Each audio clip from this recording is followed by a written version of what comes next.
you just listen to a young girl who was saying that the Nigerian community here is totally very angry.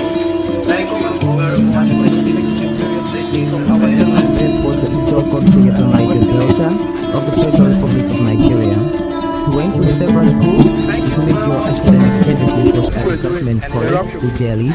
And go gather, destroy their food. With the camp. And that other camp, some more camp. You don't compensate everybody. But some of them, sometimes. Today's Afropic is in the style of J.C. Clark, a poet and writer, and we shall also be very interested in his poem Akmo Dancer. Some lines are meaningful, some are empty. With too much meaning and riches to offer humankind. After some of these earthly adventures and more, one can still find footprints of the headlights on the pavements of our contemporary life. Good evening, you're welcome to the program Green Planet.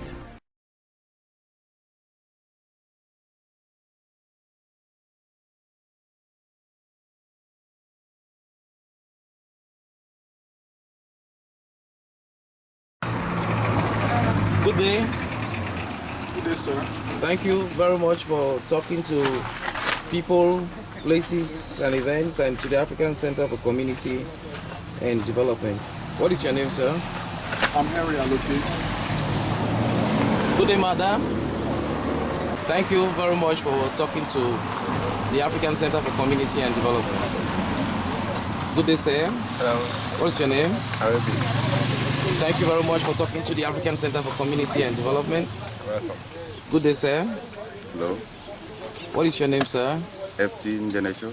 Thank you very much for talking to the African Center for Community and Development. Now, across the world, there are so many studies saying that the African woman is marginalized, saying the African woman is not living the way she is supposed to be living. She doesn't have the dignity. She's subjected to so many pressures from men, and even in art forms, even in social life, and so on. Now, Mr. Henry Allotey, what is your impression about this issue of the objectification of the African woman? Thank you very much. You know, let me begin by, I'm happy you said something about marginalization. There's a problem about marginalization because even the African woman has taken this marginalization to be in depth. It has eaten like a cankerworm that they too don't want to come out from the cocoon. Honestly, the African woman has a place in society.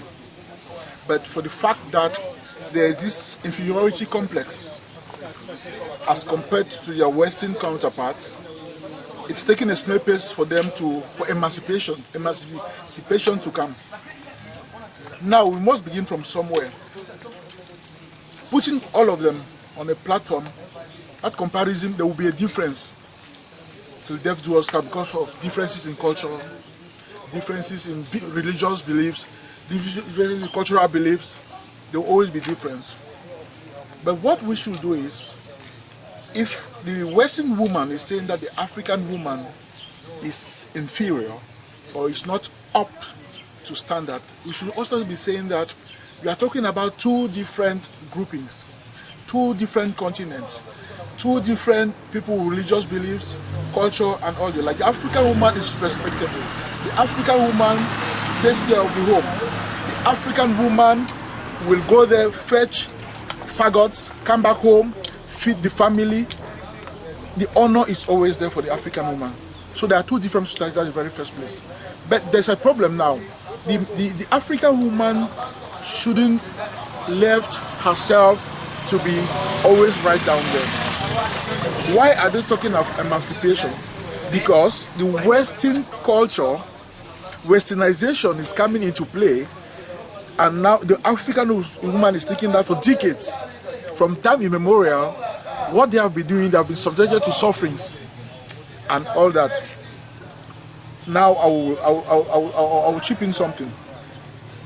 The Western culture and the African culture will never merge. That we all know.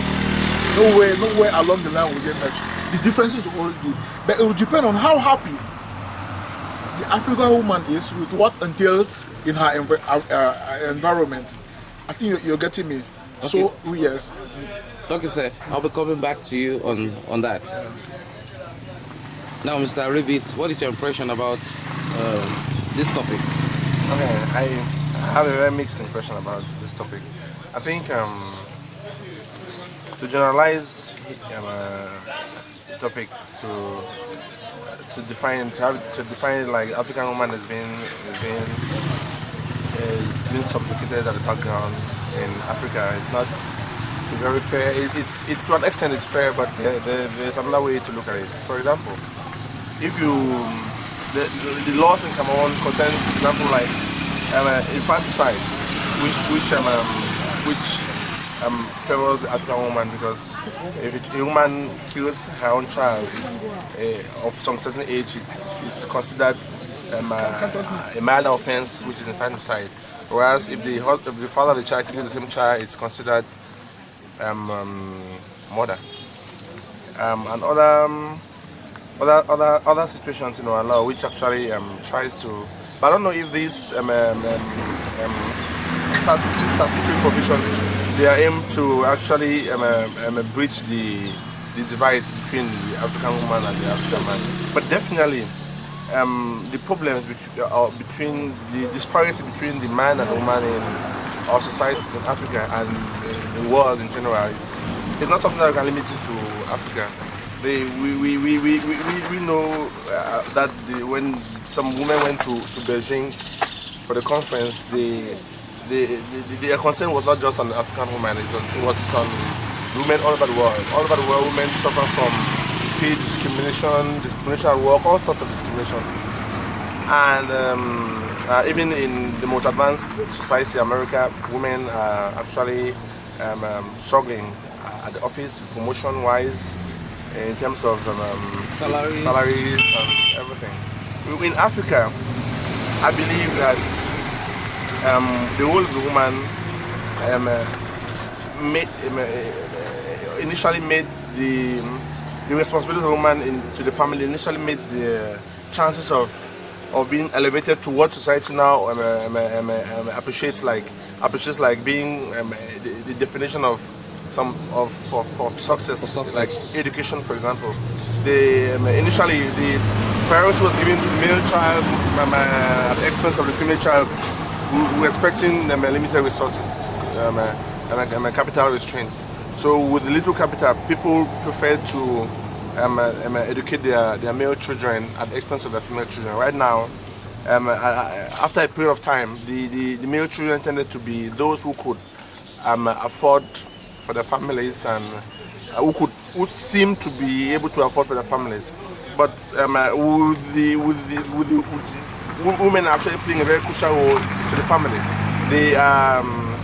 The managers of the family, even if the men are the leaders of the family, they are the managers of the family. I think that when some people categorize African women as being treated as other dogs, what they rush to think is something like polygamy, that they can be married, they can be in a polygamous marital institution.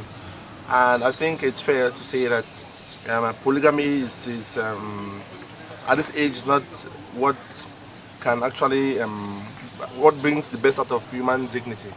I think this journey towards equality and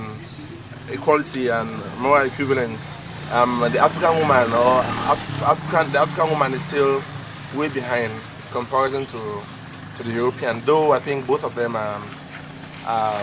there's still a long way to go. Now, madam, is the African woman suffering? Is the African woman suffering? The African woman suffering? I don't understand. What do you mean by suffering? It's alleged that the African woman has got a lot of problems, and the African woman is marginalized, and she does not have her freedom, and she finds it difficult to grow in the society because male-dominated. Is that true? What is your impression about that?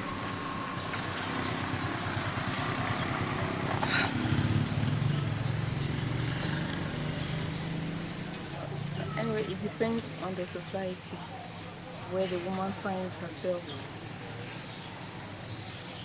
And to an extent, I would say yes, because, for example, in Cameroon here, or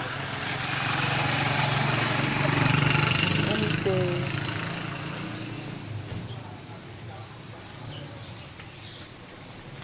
I don't even know how to put what I want to say. No, just put it the way you can. Yeah, we'll be able to get some sense out of it. Or maybe from your own area that you come from. What is your perspective of the African woman? From your family or from your relatives? Are they suffering? Well, they are, depending, well, like what I said, depending on where the woman finds herself, it's in the family, depending on the family. And Which means there cannot be any broad categorization. to me, no, because there are women who are more of, they are like men. Yes, there are women who do what men can do and who are not marginalized and all that. But to me, I think it depends on where the woman finds herself. Okay, so now, is it because those who do research on Africa probably are not writing it well, or they don't understand the African culture? What do you think? I wouldn't know, because I've not read much about people, about research in Africa. But in terms of like your daily life, do you see people who think that the women here, they don't have the kind of lifestyles that they should have? Have you come across those kind of people? Yes, I would say yes. Not talking about an African woman, specifically an African woman. For me, from my experience, I would say women as a whole. For example, me, when did I leave university? Till now, I've not been able to have a job. It's not like I'm not qualified. I am. I can quote where I've gone to, but there's always what we call, maybe they want me to do something before yes. It always happens, especially to me. I don't know about other women. But I think that's what happens not only to an African woman, but maybe even outside of Africa, it happens. Yes, but talking about many other things, I don't know, because I've not had too much experience. What about the issue of taking care of children? It is usually said it's the role of the woman in a family. It is. Do you think it's the role of the woman? It is, yes, but it is the role of the woman.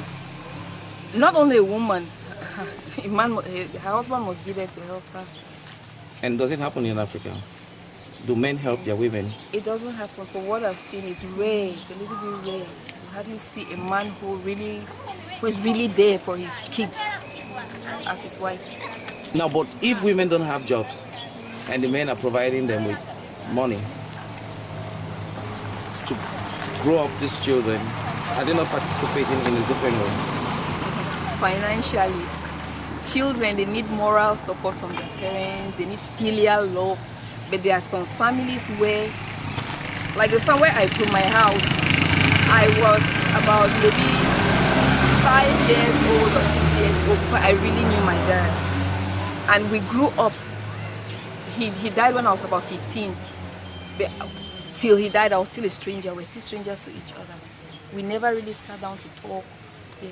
If I need something from him, I'll always ask my mom to ask for me. We never really had. Wow. I'll come back to you, madam. Okay. Mr. Ndenecho, what is your impression about the objectification of the African woman across the world? I go with what a lot of the other speakers have said, that the African woman is in no special case in terms of being discriminated upon. Issues of male-female, male domination over female is general across the board. But the special attention being given to African women, I think I don't buy that approach. I think it's more an approach of the economy. Every time when one person seems to have a speaking role or a head role over another, if there is pressure or suppression, the other would likely suffer. But the African woman, in terms of understanding her role, it's a question of understanding. Western calibrations have placed a totally different perspective on how you view life. What we consider, for example, the sub economy, which is the vast majority of how Africans operate and win their bread, is basically run by women. There is no way you go to any local markets. Take, for example, I will put particular examples. Go to all the fishing communities. Most fishing communities along the coast of Africa are run by women in terms of the commercial side of it. They dry the fish, they market the fish. They dry the fish and market the fish. Then hand portions back to men. The men do the fishing. You take Cameroon as an example, along which I have personally gone and run interviews. We've seen it, and I've seen it in my life as I was growing up. Same thing in farming communities. Women own the traditional way of owning land was villages will have vast amounts of land, and in the old days of polygamy, a man would go and claim land, but he would occupy that land based on how much of a family he has, and his family grows according to how many women he has. Now let me ask you something based on the African culture in terms of like the structure. Like, you know, in traditional African families and communities, we have the Mafos and all those titles. They reflect the dignity that is attached to the African woman in terms of the cultural aspects. So what can you say about that? In terms of the reference I've just made, you have made a reference to the Western and Northwest cultures where the wife of it is called the fawn. It's called the Mafia. It's called his mother. And that is reflective of all other tribal groupings.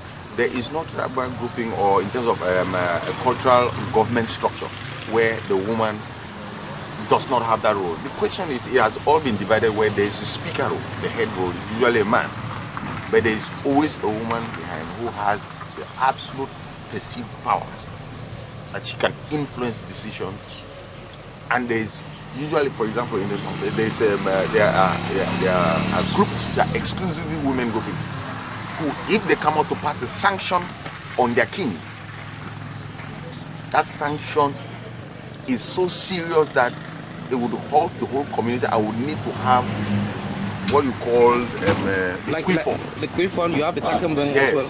The quiffon would have to come and cleanse the land because of the sanction of the women. The takamban. Yeah, takamban. So, in terms of the economic power, as I was mentioning, in terms of subculture, it is very clear. Women hold their purse. Now, if we go back to history again, there is a very striking aspect about that. Africa or African women were part of the earliest known fighting regiments in Benin. Yes. And while the West was still like trying to think about integrating women into an active force. You are very correct. I mean, the last 100 years, the West was only mentioning women soldiers in reference to ancient history, the Amazons, 5,000 years ago. But I'll tell you, in the period of colonialism in Cameroon, there was a contingent of Benin women soldiers who were brought to pacify Douala during an uprising. And traditionally, they've existed even within the cultural norms of the area. They have existed. And women's rights in terms of identification of families. We'll go again. It was always you identify families first by the male grouping where you have a family unit, but within the family, it was always identified by women. So, for example, you go into a large grouping where a polygamous unit, what you call the compound would be the whole clan. But identifying each family will be identified by the mothers. Now, Mr. Allotey, are you sure the whole issue about the African woman, the way she's being painted out of Africa, is not something that plays well for development organizations who are claiming to come and develop the African woman? No, I don't really think so, because you know we have African women who are sound in mind, and they have come out of this emancipation, out of this inferiority complex that has been plaguing us for decades. They are aware of how we can evolve. Now there's a problem. I remember with African Center for Community and Development, we had something on female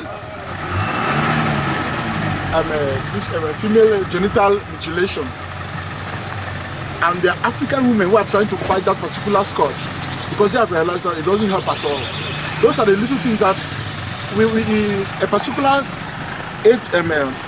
tribe, they say it's their tradition, but because of in-depth research and modern technology, gradually we are clamoring for that to be wiped out. Those are the little things that are coming up. I don't see the African woman as being right down there as some of us think, and it doesn't hinder development. It has something to do with your personal, how personal you take it. And what I see is there are brighter days ahead if we keep on sensitizing the African woman and let them come out of this coat of inferiority complex. Now, Mr. Ndenecho, what is the role of development management in the picture of the African woman as a victim? I think it has been, the role of the African woman as a victim has been hyped a lot to give a justification for certain development project interventions. Because I do not think the level of participation of stakeholders has been enough. I think that a number of projects have been actually guided and cautioned in terms of the input from the local people, stakeholders, produce a result which would favor those interventions. Because if we were to look at the economic flows and who holds the purses, simple issue, take education. Vast majority of farming communities, most are farming communities in Timor. Fees, education had generally been paid by women. Women have held the purse strings, they handle household issues. Now, that is one of the most essential things. Paying for the upkeep of the house, food, day-to-day running. So if we wanted to take, for example, the fact that a woman would do that, but the man would still serve as a mouthpiece of the house, it's a question of So what you're saying is it's a matter of roles, yes, rather than a matter of. So if in the so-called modern emancipative society, women are now operating alongside men equal in terms of that they are taking the role themselves, and so there's no question of separating women to have one role and men to have one role. Good and fine. The issue is what is the end result then? Are you happy or are you happier? Because that is the final thing. Are you happier? Does it make for better family groupings? I would imagine that the certain indicators like the rate of divorce and the rate of certain studies talk about how women are complaining state that no. This does not, of course, justify the differences in remuneration. We have seen it, how they've increased in sports professionals, it has been increased. There's absolutely no justification for women to be paid lower than men. I don't think so. I think that women's role in terms of, for example, pregnancy and maternity leave should be properly considered. I think that men should be able to take maternity leave in a situation where a woman is a high earner to make sure that the family income is better. All of those things are positives. But it is absolutely wrong to make a blanket rule and say that the African woman is particularly subjugated. Yes. Now, Mr. Bhits, what is your conclusion in terms of reflecting on, you've lived in both the Western world, other parts of the world, and the impression that you see on TV? I think, first of all, I must say, I will tell you that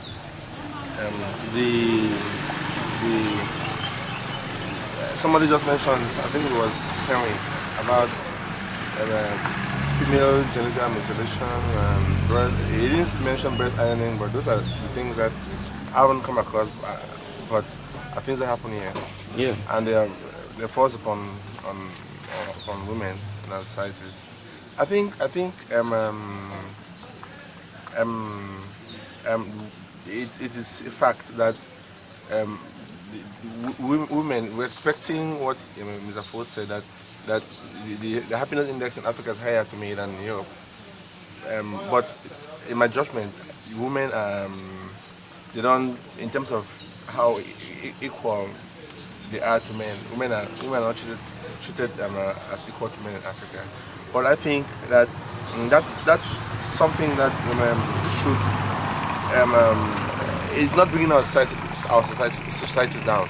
I don't think that morally it's a problem to us. I think that just like somebody can say, oh, my child should be made equal to me. I think the different rules, there's something like an organigram or a tree that people belong to different positions and different roles that they have to participate to make the society function better. I think women just occupy a different position. So for somebody to be the manager, another person to be the leader, or to be somebody who sets the strategic direction, doesn't mean that the person who's the leader is.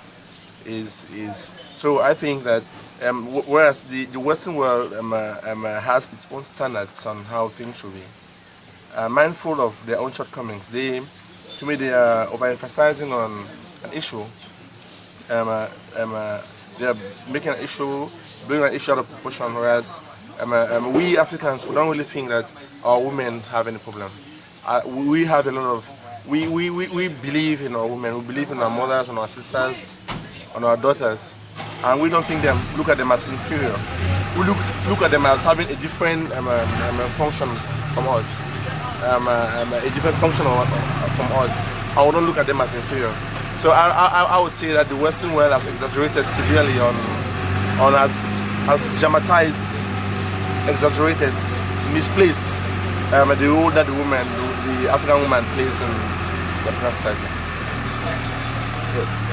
And to support what Mr. Arrey has said, I think that in terms of these developmental organizations coming to make interventions here, if we would look at it from an economic point of view, understanding the role of women, assessing it, one could say, okay, take it at an economic level. The role of men would imply that, for example, a woman in the rural area running a small business would imply that she should have more access to credit. Now, where there's a problem of access to credit generally across the board, it is because of how we have the financial structure. Yeah. Now, by the time we have no local banks, basically, all the banks are foreign banks. The few headquarters are all centralized in the economic capital and the political capital. The way it's running, there is no question of smallholders chipping in money and a little credit is running out. It means that there's a total. And when it comes to microfinancing, yes, it's not even owned in Africa. Yes. So that is why. So it always goes back to a general economic malaise that is there. So if we were talking about increasing women's representation on the level of having their even money available, and recognizing the fact that if they are not formally trained in some in a particular sector, but they are operating, you give credits for their level of operation, and let's not forget, you value that. Let's not forget, women are most represented in parliament in Africa. Yes. Rwanda has the highest in the world. Exactly. And Mami, can you give us a word of advice to close this program? As a woman and leader in our community, Africans respect their women. Can you tell us one word of advice here? One word of advice. On how men should look at women. Well, generally, a woman is a very strong person.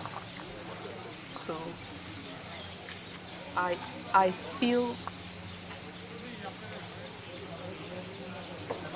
that's something everybody knows.